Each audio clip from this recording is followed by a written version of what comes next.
आपको दिखाना चाहूंगी। जो बिल्डिंग्स हैं वो बनने से पहले खंडहर हो चुकी है। जी, हमारे तो डॉक्टर बीमार हो रहे हैं। 2024 में हमारे पास कैंसर के 16 लाख मरीज हैं। गंभीर बीमारियों से पीड़ित मरीजों के लिए सरकार के द्वारा क्या योजनाएं बनाई गई हैं, उसके रोकथाम के लिए, हमारे गरीब जनता की मदद के लिए। अध्यक्ष जी, बड़ा ही निराशापूर्ण जवाब आया है। मुझे ऐसा प्रतीत होता है कि जब सत्र में पिछले 2.5 वर्षों में आपके विभाग के द्वारा जब भी प्रश्न पूछे गए हैं तो आपका एक सेम आंसर है कि हमने इतने जिला अस्पताल, इतने मेडिकल कॉलेज, इतनी डायलिसिस की मशीन, इतने एम्बुलेंस।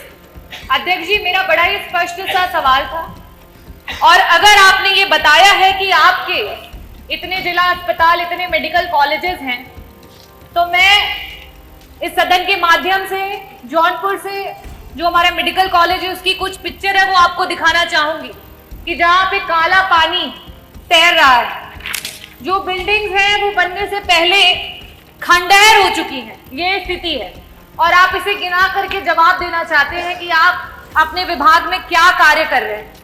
मैं ये टेबल कर दूंगी अध्यक्ष जी, ताकि ये मंत्री जी के पास जो असली पिक्चर्स है वो पहुंचे और उन्हें पता चले कि जो बार बार आप ये कहते हैं कि हमने मेडिकल कॉलेजेस बना दिए, जिला अस्पताल बना दिए, उन जिला अस्पतालों और मेडिकल कॉलेजेस की क्या स्थिति है। कुछ दिन पहले वहां के बच्चे धरना दे रहे थे, जिन्हें हम देश का भविष्य और आगे मेडिकल कॉलेजेस में एज ए डॉक्टर देखने वाले हैं। आज उनके पास ना शुद्ध पेयजल है, ना बिजली है, ना पानी है। हम मरीजों को क्या ठीक करेंगे मंत्री जी? हमारे तो डॉक्टर बीमार हो रहे हैं, कभी डेंगू, कभी मलेरिया और कभी जॉन्डिस से। ये स्थिति है अध्यक्ष जी। It is really shame for the UP health minister and the department of health ministry. और आज सेंट्रल में तीसरे टेन्योर के बाद भी अगर मेडिकल कॉलेजेस की ये स्थिति है, definitely a shame for this सरकार कि आप इस तरीके की स्थिति ला करके रखी है आपने। अध्यक्ष जी, जवाब में इन्हें ये देना चाहिए था कि गंभीर बीमारियों के लिए जो हमारे डॉक्टर्स होते हैं, चाहे वो पैलिएटिव मेडिसिन के डॉक्टर्स हो, चाहे आपके ऑन्को सर्जन्स हो, ऑन्कोलॉजिस्ट हो, गायनेकोलॉजिस्ट हो, न्यूरो एनेस्थीसिया डिपार्टमेंट के डॉक्टर्स हो, चाहे आपके कार्डियो सर्जन्स हो, सीटीवीएस के सर्जन्स हो, आपने कितने डॉक्टर्स को बढ़ा, कितने डॉक्टर्स को आपने बढ़ाया?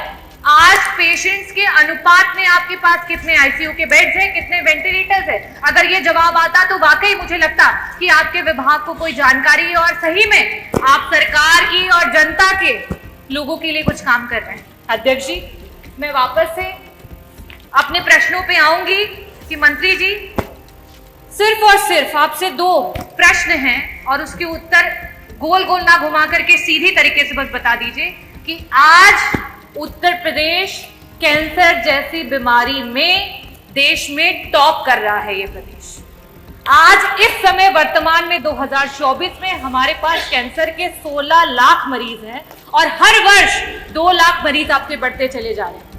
और इन गरीब मरीजों के पास ना तो पैसा है इलाज कराने के लिए और ना अस्पतालों में बेड्स।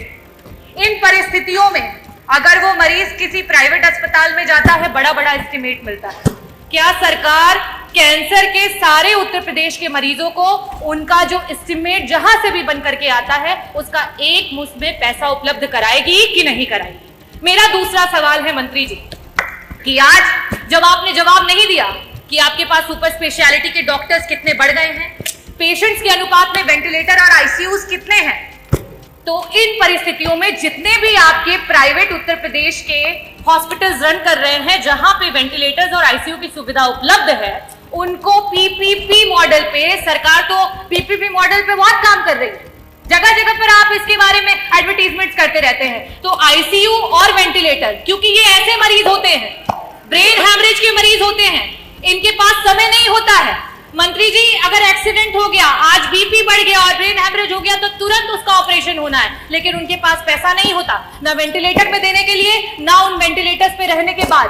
तो मैं आपसे अनुरोध करना चाहूंगी कि पीपीपी मॉडल पे जितने भी हमारे प्राइवेट हॉस्पिटल्स हैं उनको ऐड करते हुए हमारे मरीजों को मुफ्त में इलाज और समय पर इलाज दिलाने के लिए क्या सरकार काम करेगी? बहुत बहुत धन्यवाद।